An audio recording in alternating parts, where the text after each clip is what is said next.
the USA is so on fire right now. I freaking love it. Like, Cuba looks like they're gonna fold soon. Venezuela we took out. Iran is completely boned. It's about fucking time, dude. Like, they're basically a failed state at this point. Did you see Canada fold? Oh, what did they fold on? Like they were talking like big game. They were all like, "Oh, you know, it's time for Canada to be the new leaders because America doesn't want to do it." And now they're like, their economy is fucked, and now they're like, "Please, like, we love you, America." Like they went to the what is that? The I don't know. The dude went to like New York, and he was like, "America is great, and everyone in America is so awesome." Like after like talking mad shit. Canada doesn't have an economy without us. Like, what even? When I become president, and I often talk about this, I think the U.S. needs to get expansionistic again, right? Like, there's a lot of countries that can't defend themselves in Europe right now, and the people would quite like a new regime, right? You know, I think people talk about greater Israel. We need greater America. I need to draw this on a map, right? You know, there's a lot of fucking countries I want in greater America. Dude, like, honestly, Mexico could be awesome. Mexico could be super awesome if we just went in there and just like wiped out all of the crime, like the gangs and stuff. It would be much easier to control the southern Mexico border than it is to control our southern border. Oh yeah, for sure. Yeah. But yeah, I mean, I mean, we'd have to rule it like an empire, right? Like Mexico ruled by our namely-pamely democracy right now wouldn't do very well, but Mexico, where you actually handled the corruption, would do incredibly well. Well, this is the other thing that people like get to me about, where they're like, "Do you know that Israel has this plan for like greater Israel?" I'm like, "Oh, that sounds scary. What is greater Israel?" And they go, "They want to take over all of the countries around Israel and make them Jewish." And I'm like, that sounds that works for me. I don't much like many of those countries. Like, what the fuck are you talking about? Greater Israel? Like, freaking Professor Zhang like comes out. He's like, they're trying to take over like Lebanon. Oh, I gotta watch that episode. Did that came out today, right? Yeah, it came out today. Oh my gosh, I have to watch that, dude. Like, I saw it on my Professor feed. Zhang. Oh, well, this is great because I can just go on Conspiracies with you because he gets all his conspiracy theories super fucking wrong. Okay, he doesn't. If you don't know Professor, he's like the Chinese dude that does like those. He has like a what do you call it? Like those, like, it's like a blackboard, like an electronic blackboard, and he talks about like conspiracy stuff and like, you know. Yeah. Like, yeah. Somebody's like, Lebanon used to have a Christian majority. Yeah, and Gaza used to have a large Christian population as well. They don't now. Like, when somebody's like, a bomb landed on a church in Gaza, and I'm like, oh, how many people attended that church? Like 3? How many people attended it 50 years ago? Oh, 500? What happened to them, right? Like, can we have a conversation about that and why I may not have a lot of sympathy?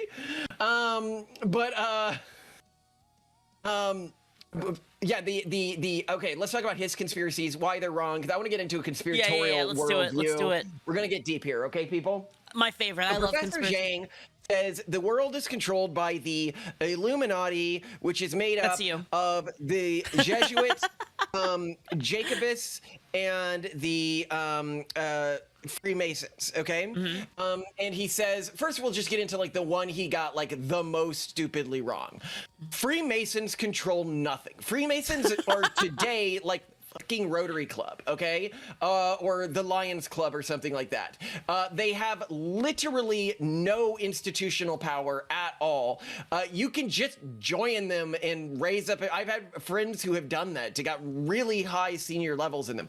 And people are like, Malcolm, you don't know people at the senior levels of secret societies.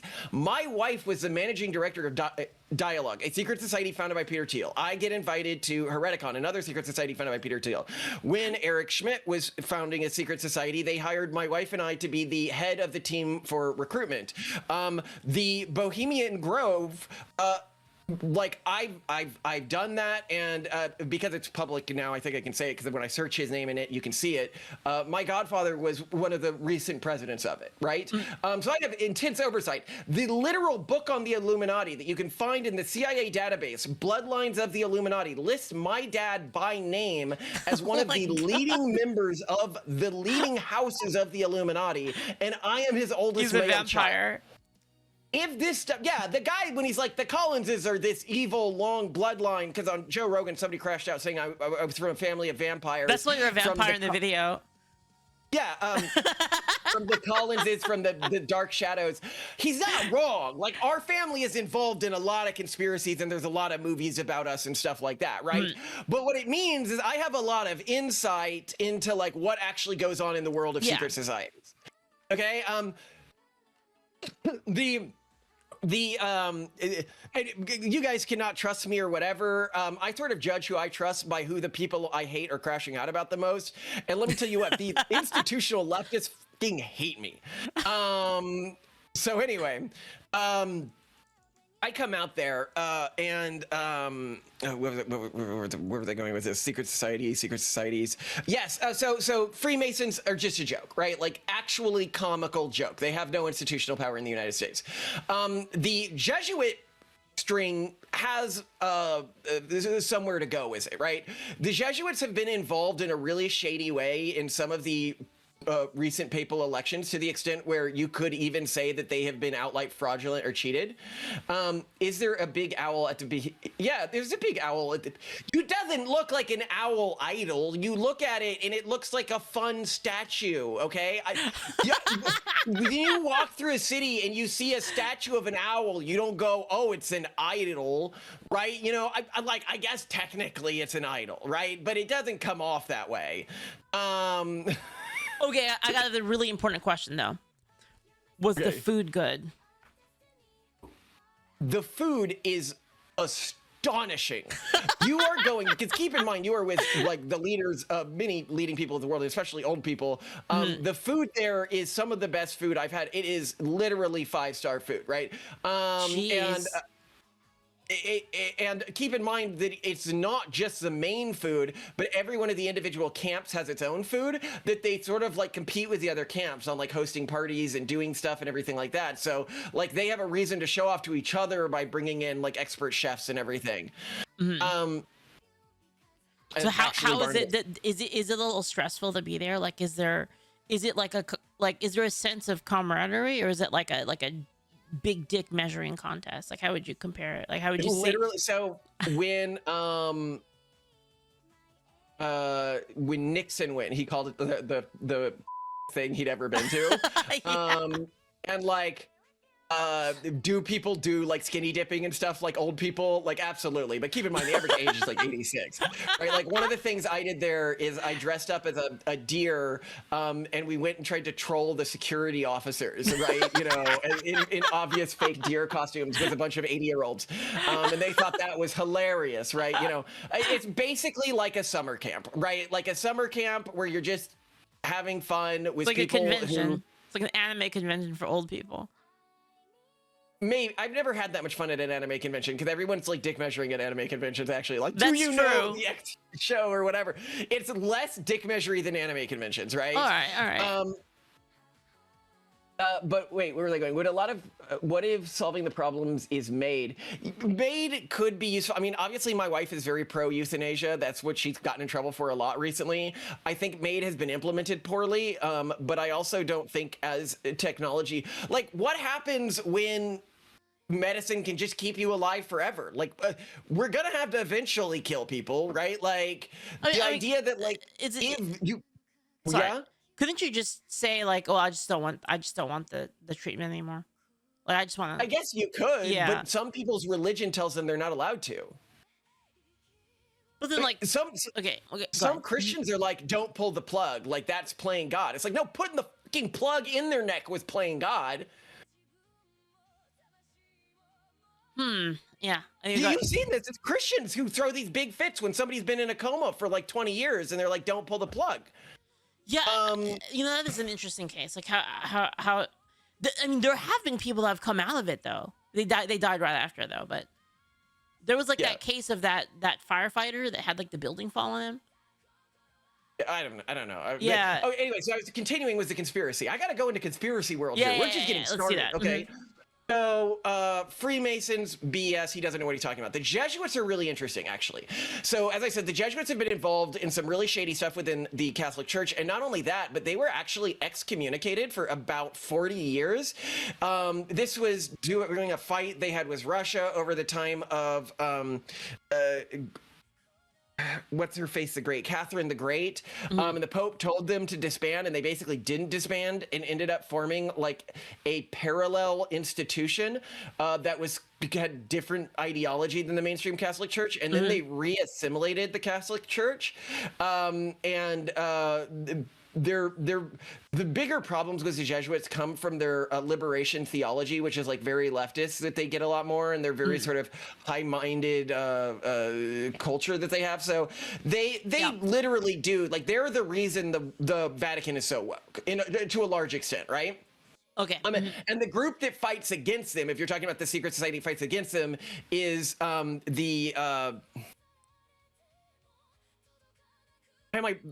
Catholic tell me the ones who the ones who what's it the conspiracy made fun of for whipping their backs. Oh, the time, flagella. Opus Dei. So the Opus Dei fight against the Jesuits, right? They're The a Opus society Dei. that's So focused what is the on, Opus like, Dei, the real lay quick? people and treating your life as if it's like they do a lot of stuff like mortification, which is where they like do the hurting themselves stuff. But they also, like, their core thing is like you should treat your life and your job as like a religious act, right? Like give it all religiously in your daily life in the way that you serve society, which I think is really smart. I like that, right? The problem is 30% of the Opus Dei are celibate, right? So like, not so pro that, but okay. Yeah. But anyway, so like the two factions that have been fighting over the Catholic Church have been the Jesuits versus the Opus Dei. Right now the Jesuits are heavily winning. So anyway, he is right that the Jesuits are kind of a problem, but I wouldn't call them a secret society. They're pretty open about a lot of this at this point. Even the way that they sort of have run papal elections has been very open and in the public. This wasn't this papal election. It was, I think, the last one. They rigged it? But yeah, they changed the way it was. I don't know exactly how it works, but they had enough Jesuits working together to make it happen. Got it. But anyway, so the next group that he talks about is, he said, well, the Frankists infiltrated the Opus Dei, and then he talks about the Sabbateans, who he says control Israel. And so now I got to get into the history of the Sabbateans and the Frankists.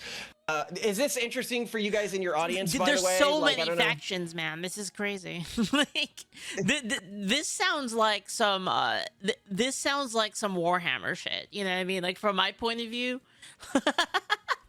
Yeah, no. I mean, real world I'm lore. literally coming out here. Like, I'm coming out here being like, yeah, I know most of the leaders of the world's major secret societies. Like, we chill, whatever, right? Like, This guy's a vampire.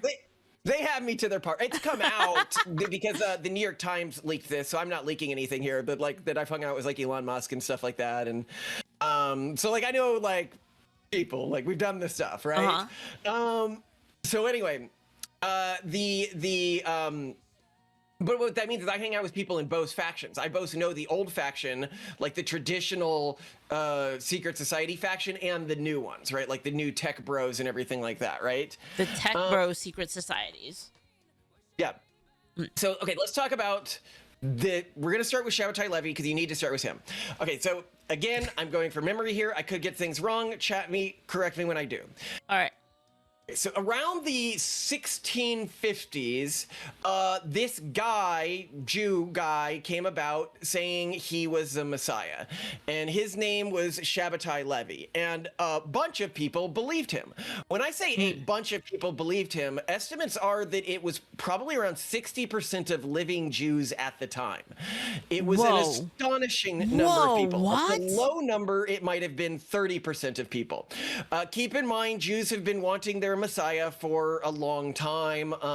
And actually fun when we talk about the Sadducees versus the Pharisees. The Sadducees didn't believe in a Messiah. The Pharisees believe in a Messiah. So again, another way that the Pharisees are similar, closer to Christians than they are to the Sadducees. Okay. Anyway, so this guy comes out, starts preaching this. And one of the things that he preaches is, he says, now, because we're in the end times, you need to practice this thing called antinomialism.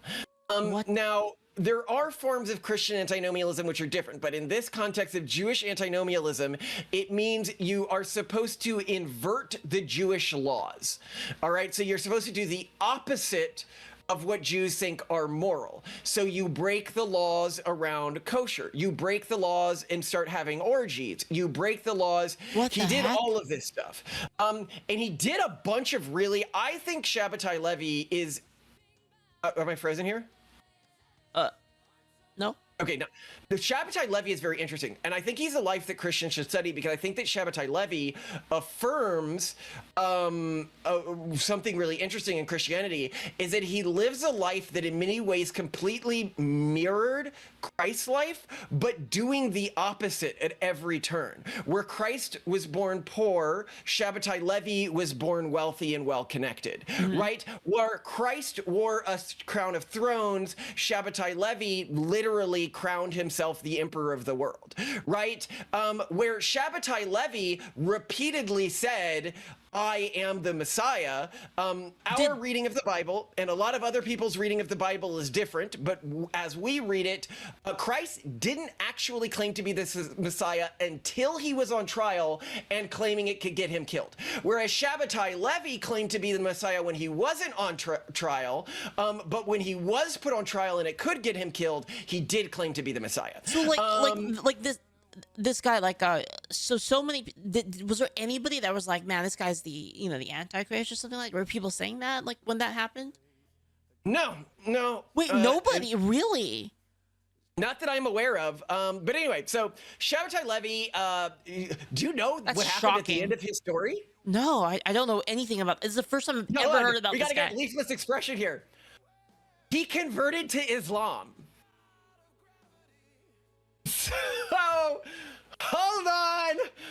Time to keep going here. So anyway, he leads this group. They're doing all these orgies and everything like that, So he ends up going to Istanbul, I want to say. I have a gift for this real quick. Hold on. At the time, and they detain him because it's a Muslim majority country, and they're like, "What are you doing? Like, you're getting the Jews too excited, right?"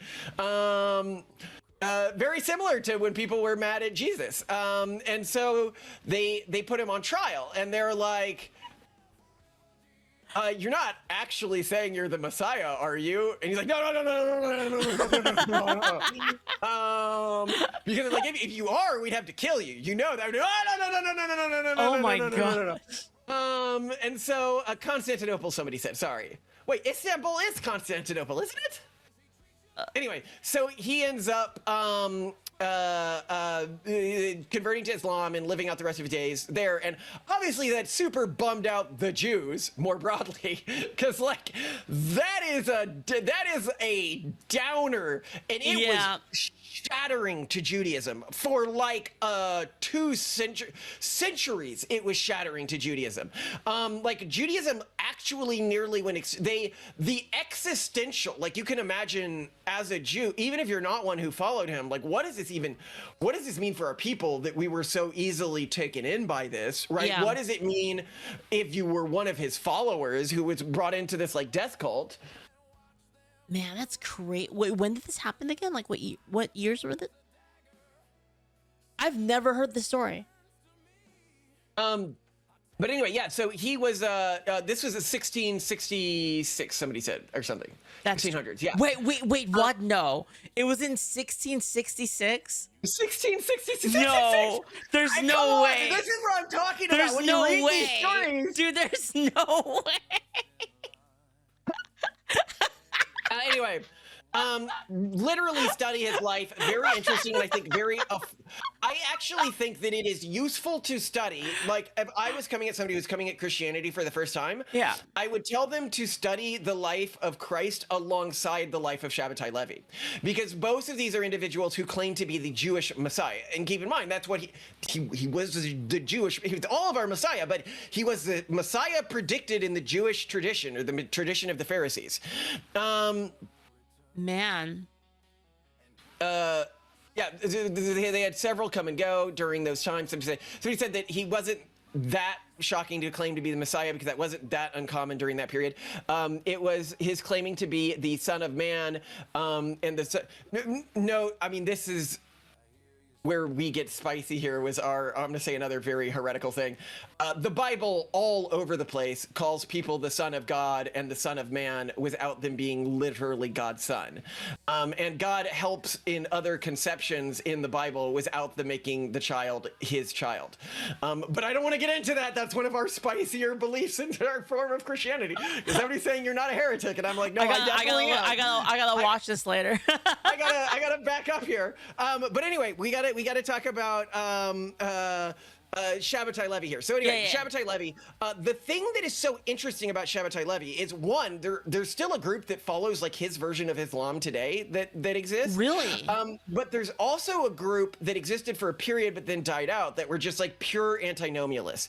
They believed in just invert, and it's really hard to get a purely evil religion, right? Like, because usually if you're gonna follow an evil religion, people are like, well, if Satan is like the all-powerful entity, isn't he just gonna screw me over, right? Like, if I follow him, he's evil, right? So yeah, he's gonna me. And most people don't like doing like evil stuff, right? You know, but antinomialism can make evil make sense because it's about an inversion of morality that takes place during the end times, right? So anyway, this gives you a theological reason why a group might do something truly evil, like sacrifice children and stuff like that. Jeez. Although, as I point out, even if antinomialist Jews were sacrificing children, they'd have to be Jewish children. Wait, what? Okay. So, if you get in Jewish eschatology, the way that Jews think that like soul energy works, and why matrilineal descent is so important to them. Basically, they just wouldn't think that there's anything useful in Christian children in sacrificing them. Like the good juice would come from Jewish children, right? I see. Okay, makes sense. They have a lot of strange beliefs. I'm really into Jewish, like getting deep into Jewish theology, and I have a bunch of spicy beliefs about it, but I'm not going to get to. Dude, it's going to be crazy if you ever talk to Nux. That would be like the craziest thing ever. I can get crazy because the most offensive thing that I believe is I believe that a second. By the way, cake seems frozen. All right, thank you. I'll fix it. A second really offensive figure came about, who these Jews for a very long time had all of these beliefs about. So there were these people called the Balshim that were like shady traveling salespeople in Judaism, is what they were understood as. Cake is just cooked. Like sort of like witch doctors or something is what we would think of them. In our Hags video, we argued that they were like the Jewish version of like Westerners warning against swamp hags. Which is like, oh, you know, there's these shady people who will promise you miracles, but like most of the miracles end up going bad, or so, you know, you might end up raising a demon, or they won't really work. Sometimes they may work, sometimes they don't work. And you read like Maimonides, and he's really against this stuff. I'm really big on Maimonides. Sorry, Jewish scholar and everything like that. But then one of the Balshim, people started following him. A lot of people started following him. And he basically said, we need to invert the old Jewish practices. Now, he didn't use the word invert, but functionally that's what he meant. About the Kabbalism, right? And mysticism.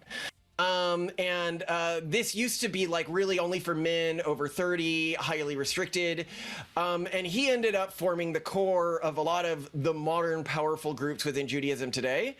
But I don't want to get too into his story because it's just way too offensive for Jews. My beliefs about this, I have buried them in the tracks, and if people want to go into it, they can. But we're going to skip him. All right. My views, everyone during the time, like if you look at the learned Jews during his time, all the top rabbis said nobody should be following this Baal Shem Tov guy. He's really dangerous. And we can read extensively from them, but basically his faction ended up winning. And they are today called the Hasidics. Anyway. Whoa. I know, that's why my beliefs about the Baal Shem Tov are so offensive. But anyway, so to skip, my beliefs would be called misnagdim beliefs within Judaism, because it's a large faction of Judaism that shares these beliefs, but we're going to skip all of that and then go to what This is so deep. This shit is so deep.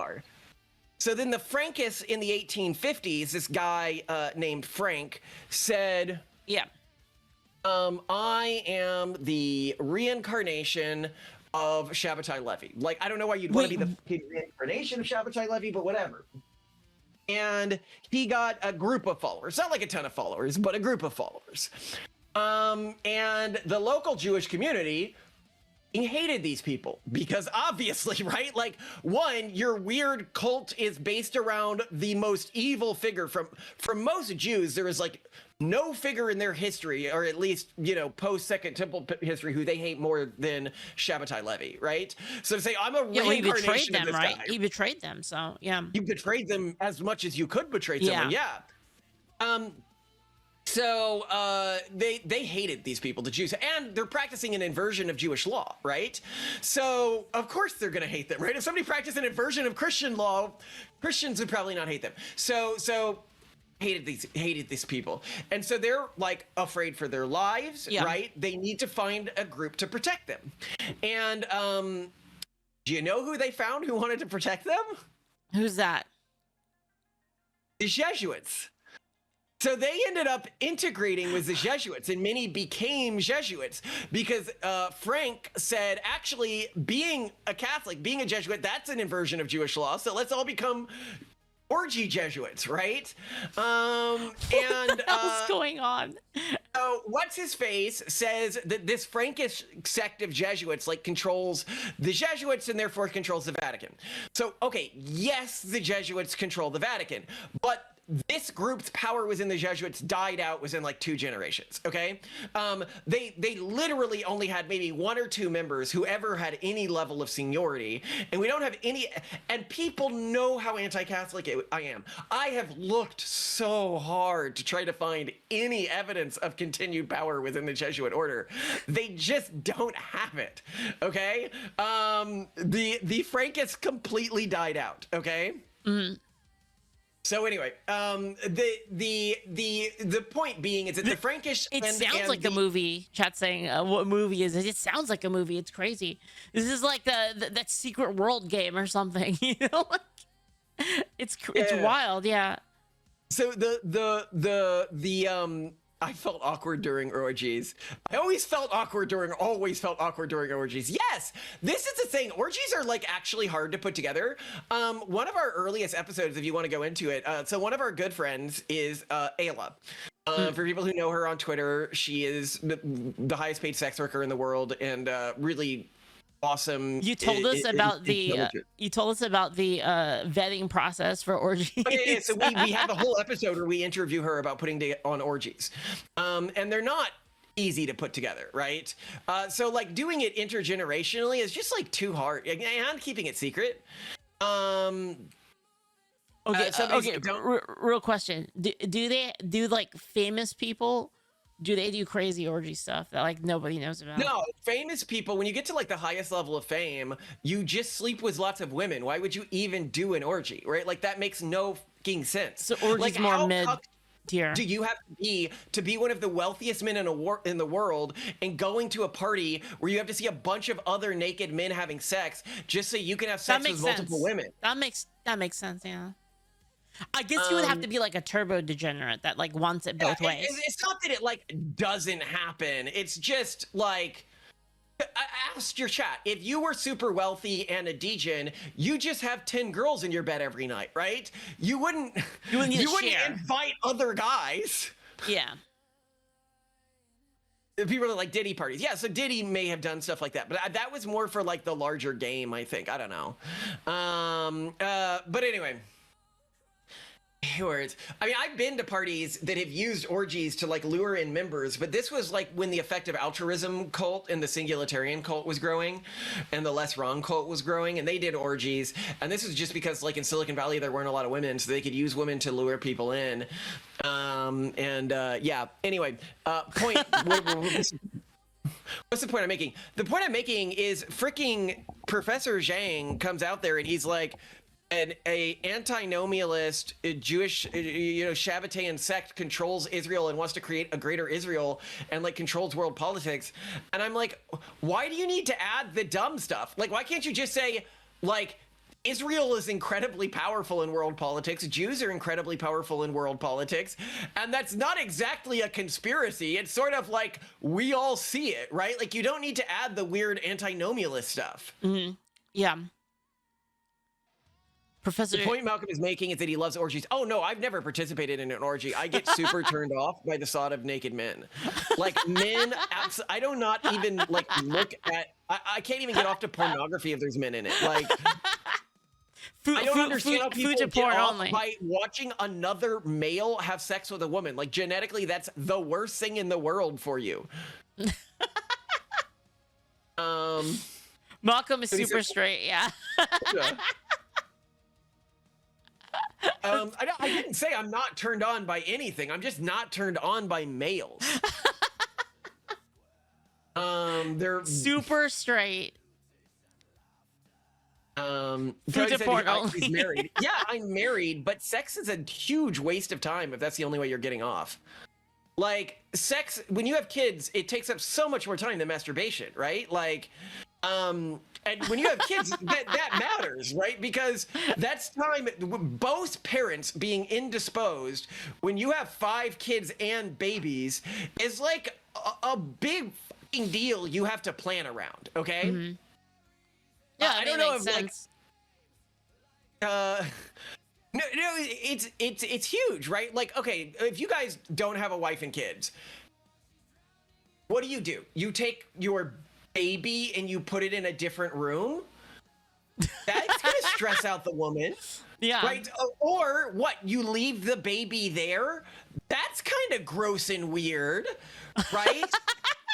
And your kids are downstairs and they start yelling for you. Somebody's like, babysitter. Yeah, but babysitters cost fucking money, right? So what? I gotta have a babysitter every time I want to get off, right? Like that's why you need the robots. You're basically hiring a prostitute with different steps. This is why we need clankers. Steps. We need the clankers. Exactly. That's one of the next things I want to make is like AI to watch my kids. Could you just like, I mean, I guess set one up to like a, like a monitor, right? And then it would have like, what are the good states and what are like the fail states that like, it's an alarm off if like something happens, Doesn't seem like it'd be that hard. Sorry, I missed that. I was reading comments. What did you say? No worries. I feel like it wouldn't be that hard to like have like a monitor and then you have an AI on that to like monitor the situation. And then if a dangerous thing happened, then the AI would like alarm would go off. Yeah, no, I feel, I mean, I want to make one of those. It's just a bit beyond my capabilities because we're going to be using hardware for that. And there's other hardware stuff I'd probably make first. But like in the random tech Malcolm keeps building, that's up there. I mean, I built an entire school system that uses a branching tree, like civilization, right? And then a Socratic AI tutor to judge your steps. I kind of see this, by the way, this school thing. Is this like you said anyone could use it? Like anyone, Parasia.ai, or you can look up the Collins Institute. It's live. It's usable. We've got a lot of kids who use it. Yeah. Did you talk about like someone got mad at you like like on your last like podcast or something? Yeah. Oh, that was when I crashed out on somebody because like when people use our AI but they use it incorrectly. And like somebody was using our AI toy for children where it like talks to kids as any figure you want. And they were like, it was leading my kid down a bad path. He asked it about when the Jews were in slavery in Egypt and building the pyramids. And it said the Jews didn't build the pyramids. And I was like, the Bible says the Jews didn't build the pyramids. They built storage depots outside of Memphis. Did you learn? And I was just like, I assumed this person was just a complete tard, right? Like, I assumed oh, they don't know what they're talking about. They're an idiot. They learned actually Judaism because they were a Jew, but like they should still know this in fucking their version of Sunday school. Then I learned he had a theology degree from Oxford, and I was like, So wait, but why the big deal with that though? Like, I mean, even then, let's just say like it was wrong. Like, okay, like. yeah, Why okay, is it such a big deal? tell it to be ultra Jewish or something. Well, then right? why is it a big deal? Like, why did the Jews have to build the pyramids? Well, because he thinks it's contradicting the Bible. He just doesn't know the Bible. He knows what he fucking saw in a Disney movie Prince when of he was a Egypt. kid. Prince of Egypt. Yeah, he saw Prince of Egypt and he thought that was the Bible. Oh my god. Well, no, this is like, I think the big fight on my channel, right? Like, with our Christianity, we go out there and we're like, people are like, oh, the Bible's all like, turn the other cheek. And I'm like, yeah, but right before that, he said he didn't get rid of any of the old laws. So like, we've got to hold these two things in context here, right? Yeah. You know? And I think that like a lot of people who just learn, and this is really destructive. I think this is how wokeism used the Bible, Christianity. Because it grew, right? It and grew in a the lot of these church. traditions to spread. Like, they spread through these institutions, and then when you come up and you challenge people's views of these institutions, they start screeching at you like, Because like wokeism was started right in a lot of the religious institutions, right? A lot of Christianity. yeah. Somebody said the Sermon on the Mount is commentary, not law. That is true, and it's also obviously not meant to be law. Some lines in it, it's not clear exactly what he meant. So if you look at the line where he's talking about like rip out your eye if you look at somebody who's not your wife with lust, or you know, cut off your arm if it leads you to sin, because better like only one part of you go to hell than the full of you. Literally, like 2 paragraphs after that, he goes on about how you shouldn't do performative acts of piety and how that's really bad. And yet there's no performative act of piety like larger than what he just laid out there. And so, and on top of that, he clearly didn't mean that to be law. Like, we see some of his disciples sin after the Sermon on the Mount, and none of them are noted as being like cutting off their hands or cutting out their eyeballs or anything like that, right? And also, society wouldn't even work if we structured it that way, because then your strongest and most faithful members would lose like their arms and ability to function in society, and society would be increasingly ruled by the morally weakest figures. And so I think we need to read some parts of the Sermon on the Mount in context as maybe having meta meanings, as being like, don't do this stuff, but also like, this is the comical extremes you could go, and I think that these extremes are bad. Might have been the actual intention of that. I'm not exactly sure. I don't want to say I'm exactly sure there, but I want to say it's not as simplistic as the Sunday school interpretation makes it out. Didn't Catholicism outlaw like basically cutting your dick off as like a priest in order to like prevent yourself from being? Yes, they did, but I basically do something like that in terms of sin. I take opioid agonists so that I don't sin. That's the naltrexone thing, right? Yeah, I think that's stupid. You know, it's like putting alcohol in your house if you know that you're like a massive alcoholic. Yeah, that was a thing. There was before there were priests that would cut off their junk so that they wouldn't be tempted by women. And then that became outlawed, as far as I know. By they had some kind of I don't know, whatever. The leadership of the Catholic Church decided it was a bad idea to kind of that it was bad to remove your ability to sin in a way like that, basically, rather than just fix it through your own ideas. I mean, your own force of will. I mean, you know that Catholics banned even the drinking of wine at Mass, right? For a long period. Really? Yeah. What did they do? One of the councils even, which is one of the big problems for Catholicism, because the councils ended up contradicting each other over this. Yeah. When the councils are supposed to be like one of the infallible things, but yeah, they did it because they thought that lay people might like accidentally spill it, and so they'd get to watch the priest drink it, but the lay people weren't allowed to drink it. It was called like an optical communion or something. Oh, whoa, that's interesting. We did grape juice because I'm Protestant. Um, I drank a lot of grape juice because then they gave it to the kids after. people say they don't contradict. I mean, obviously, as a Catholic, you believe they don't contradict, but I don't know. At least my reading is it seems like a. It wasn't like they just decided to stop handing out wine. It came from one of the councils. This is my understanding. Yeah, Welch's tastes like church. That's true. Yeah, I drank wine in church, right?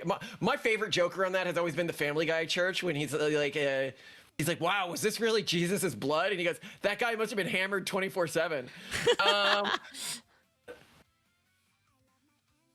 Grape juice is specifically Methodist.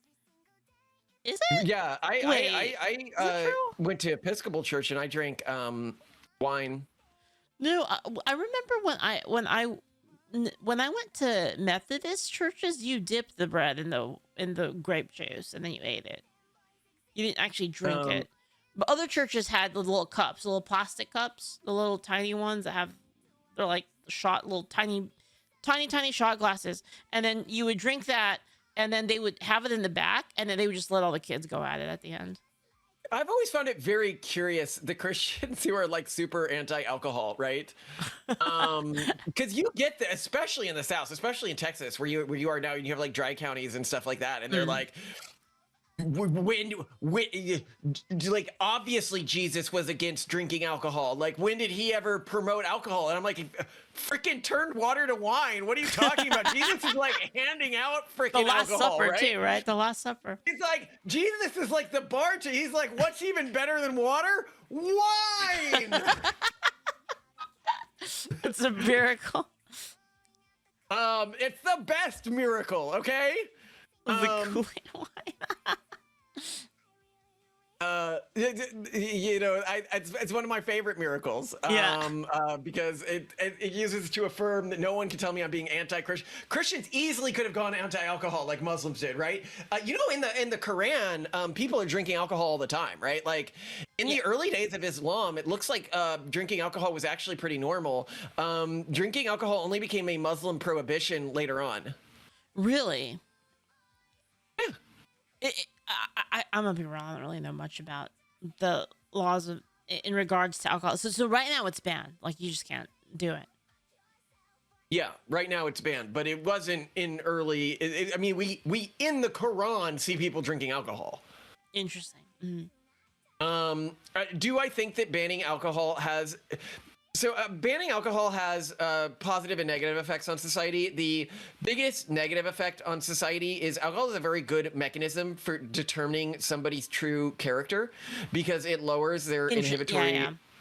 You talked about that. And it's used for this in multiple societies. I mean, you're from Japan, and ethnically, I mean, not you're American, but you know, you people use it all the time for when I worked in Korea, because I worked in Korea for like a year. Yeah. You know, going out and getting you hammered was very normal. And my wife works in Japan occasionally, and going out and getting her hammered, she always talked about like the Japanese businessmen, right? Like, yeah. It's super normal. It's like, a way to like build rapport, right? Because then you understand like the person in like a less yeah, well, it's also people from societies where you don't drink. People from societies where you do drink, I think they don't understand why people intrinsically distrust them. Like Mormons don't understand why they come off as so untrustworthy to people from like backwoods culture, because they're like so buttoned up and everything. It's like, well, we don't know what you really think because you don't get drunk, right? And that's why I get drunk on stream with Leaflit. So people know this is the worst you're gonna hear from me, right? Like, I should drink some wine too. I rarely do, but it's quite good. I actually think wine tastes pretty good. I have some good ones actually. You should see my wife. I gotta get my wife drunk on stream. She is a very sweet person when she's drunk. Well, you see what people are holding back, and it's sad because I wonder, can you even change what you're holding back? Don't let Malcolm peer pressure you into drinking, Leaf. Yeah, oh, no, I won't do that. I actually do have wine. In fact, I don't know if you knew this. I used to drink a little tiny bit when I played video games. It's actually a performance-enhancing drug for video games. Okay, so somebody was asking me about the hadith. Is it actually Muhammad getting gangbanged? I actually looked into that, and I couldn't find any juice. I might go into it again. But yeah. I do think the preponderance of evidence shows that Mecca was not the original Mecca. That if you want to go into a conspiracy theory, that one I do think the evidence backs. I think the original Mecca was significantly north of what today we call Mecca. I'm allergic to cat girls, it's not fantasy. This painful and awful hellish reality.